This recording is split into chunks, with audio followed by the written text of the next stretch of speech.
Hi guys, welcome to Paul's Cooking Adventures. Today we're going to be cooking this lovely plum chicken. This is absolutely beautiful. You're going to love this one. Got a lovely hit of 5 spice in there as well. You're going to love this, so let's get cooking.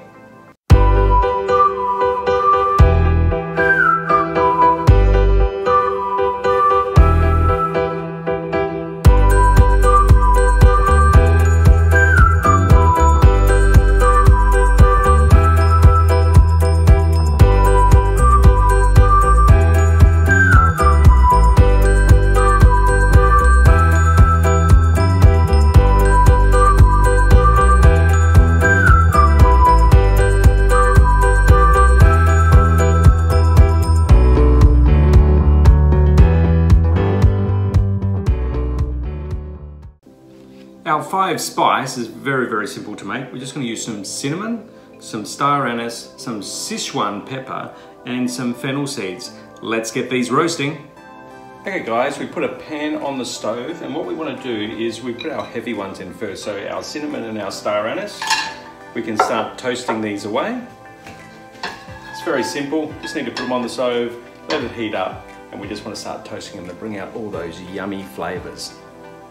The reason why we don't put our fennel and our Sichuan pepper in yet is it will actually burn the fennel and the Sichuan to toast them evenly. So we'll just do these two separately, and then we'll do our Sichuan pepper and fennel seeds straight after. After our cinnamon and star anise has been on for that 4 minutes or so, you will really start to smell the smokiness coming off of these ones. You can see the hay coming off the pan, and they're just ready. We can take them off. And just put them to the side, and we can go straight in with our Sichuan pepper and our fennel. With the Sichuan pepper and the fennel, we can't leave it on there by itself. We've got to start moving this one practically straight away. We've got a very hot pan, so we'll start burning and toasting straight away. So we just want to keep the movement up for these ones, and it will only take a couple of minutes to cook these off. Automatically, as soon as this hit the pan, you can really start to smell the smell coming off the pan. You can really smell this. It's really making them alive and bringing that flavor out. If you don't have Sichuan pepper, you can use plain pepper. I prefer the Sichuan pepper. It gives that more authentic flavor.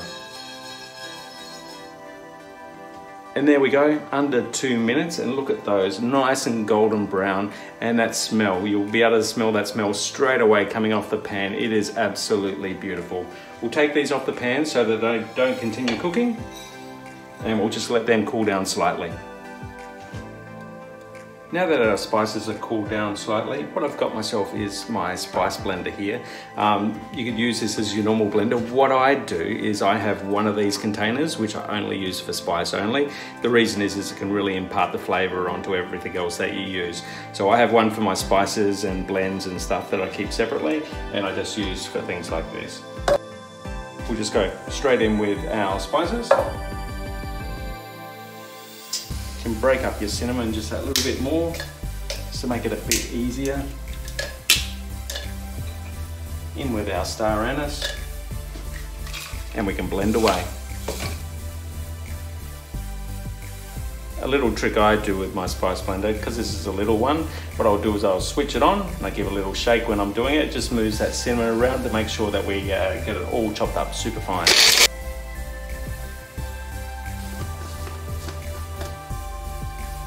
Oh, yum, that smells beautiful.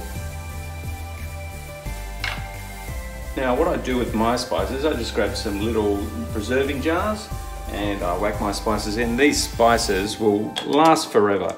Obviously the flavor will deteriorate over time, but the spices itself will last forever. Label them up and put them in your cupboard.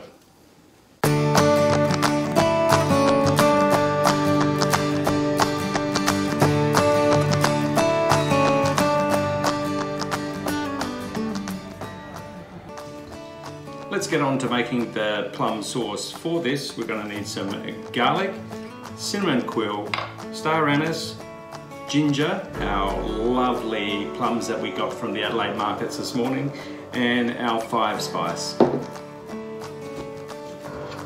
just bring our, I'm just using a wok, but you can use a saucepan, there's no problems at all. We're just going to go in with a little bit of ginger. I just say 1 knob of ginger is enough for about 1 kilo of plums. I've got 3, 6, 9 plums there. 3, 6, 9. Yes, I can count. So a few slices of the ginger. We'll chuck in our cinnamon quill, our star anise, and we'll break off a few of these cloves. All of these we're going to remove after cooking the plums, so we just want to keep them whole. So just in with our 3 cloves. These plums are absolutely beautiful. Look at how lovely they look. And when we cut them in half, you'll see how juicy they are. Just twist and open them up, but look at that vibrant colour. If you can get a vibrant coloured plum like that, you're winning.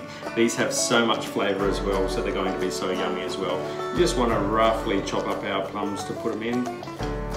Make sure you remove the seed out of the second one.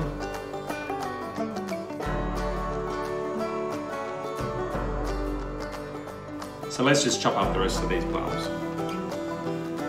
However you find it easier to do. Do them in quarters. If you find it easier cutting them on the bench, just cut them straight on the bench. But it's always best to do it over here so that the juices, as you can see, the juices running out everywhere. You don't lose those lovely juices because they're just full of flavour. I can't help myself though. I want to try one of these.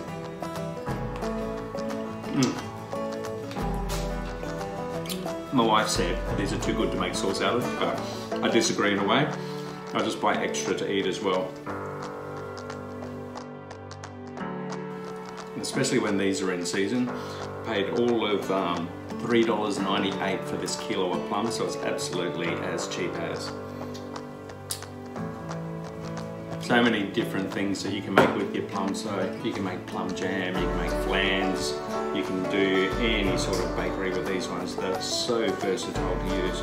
I do love them in this dish though. I haven't made it for a long time, so I've been looking forward to making this one for you.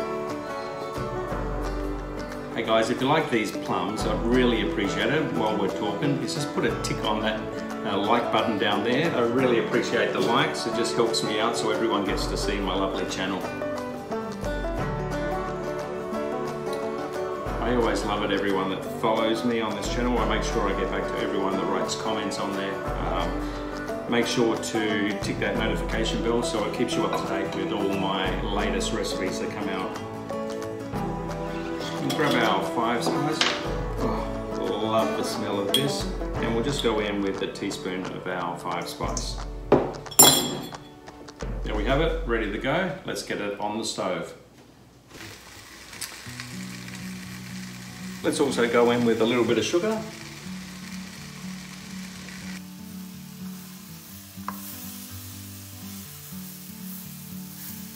With a few minutes it will come up to the boil. Just make sure to keep on stirring it so it doesn't burn around the edges. I'm just sitting here. I got time. I love the colour of this. It looks so good. We can go in with a little bit of salt.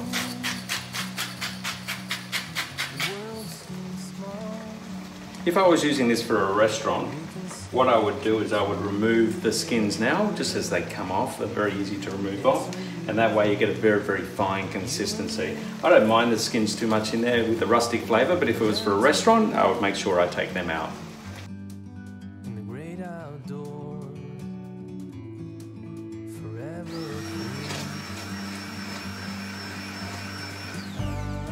The only thing left to do is give it a blend. I've used my stick blender for this one. You don't have to use a stick blender. You can use the same thing that we used for the spices before. It doesn't matter what, as long as you give it a nice fine one. You can even mush it down with the back of a spoon to make it a little bit less chunky for the sauce. Either way, it will turn out beautiful. The most enjoyable part about making this dish is trying it. Wow, as I say, that 5 spice has just really come out in it. You're gonna be super happy with this one. Can't wait to finish this off, so let's go.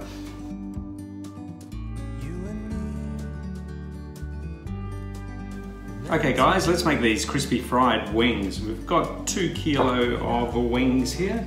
All we're gonna do, grab a bowl that we can put them in, take off the tips. You want to use a cheap knife at this stage because you don't want to damage your knife at all. So I just use one of my cheaper knives, just cut through the wing. So you divide it into 3, keep these 2. I don't need to keep the little wingette on the end. If you want to keep it for a chicken stock or something like that, feel free to do that. This recipe I'm using chicken wings. You don't have to use chicken wings. You can use chicken thigh, you can use chicken breast, you can use whatever you want. I'm using this for more of a light snack than a main meal, but you can have it for a main meal if you want. And I just love it. It's just a cheap option. I love gnawing it off the bone. It's absolutely beautiful. I'm just sitting here. I got time. This dish also, you don't have to use chicken. You can make the same dish with fish, prawns. You can use it with pork. Goes really well with pork.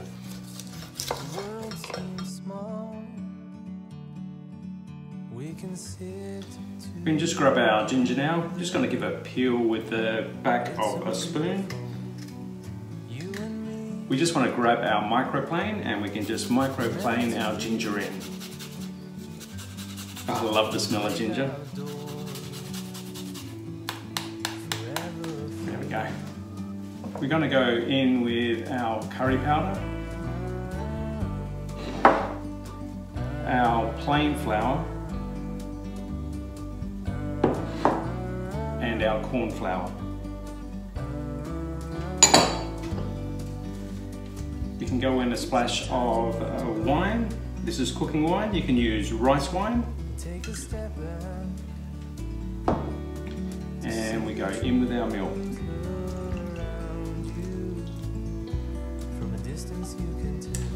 And what we can do is we can get our hands dirty. If you want to wear gloves, wear gloves. If you don't want to use your hands at all, just use a wooden spoon. It takes you twice as long. But I just love getting my hands in it and mixing it all around.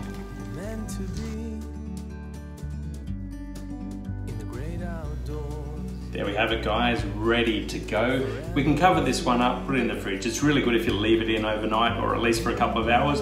But if not, use it straight away. Okay guys, time to get this chicken cooking.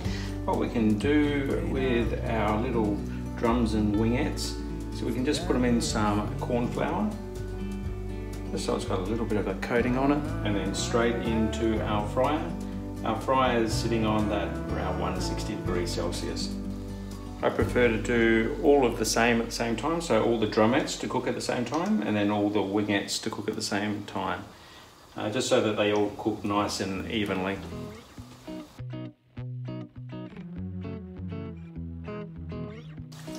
You can fit 5 or 6 of these in at a time. Just cook it into batches, there's no rush with it all.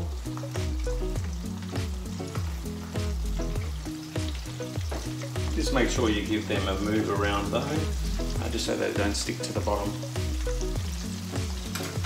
These should take us about 5 minutes to cook off. In the meantime, what you can do is get yourself a bowl, just put some paper towel in there so we can take them out after and they can dry off in the paper towel. 5 minutes later guys, these are cooking off.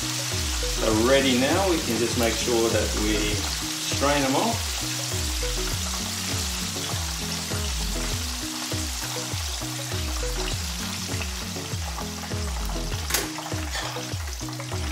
Best looking KFC ever. Just put them into our paper towel and we can start cooking the rest of these off.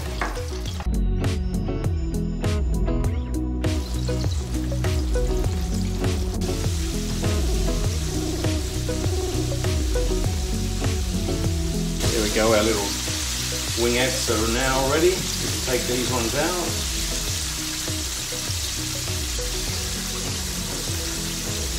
Just use this to drain them off first before I put them in here, so not much oil goes across. You can use tongs, you can use whatever instrument you like, whatever makes it easy for you. Yum. There's our fried chicken and our plum sauce. Now just to finish off, all we do is we need to get this lovely plum sauce. Just give a little bit over the top. Look how red and beautiful this is.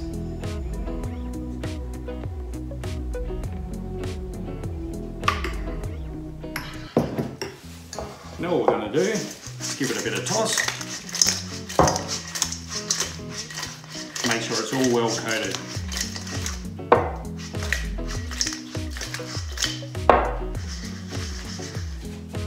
Look at that beauty. Well guys, thanks for joining me today. There we have it. There's our lovely plum sauce. This is absolutely beautiful with our fried chicken. Can't wait to eat this one. I've got my beer ready to go. Let's get cooking.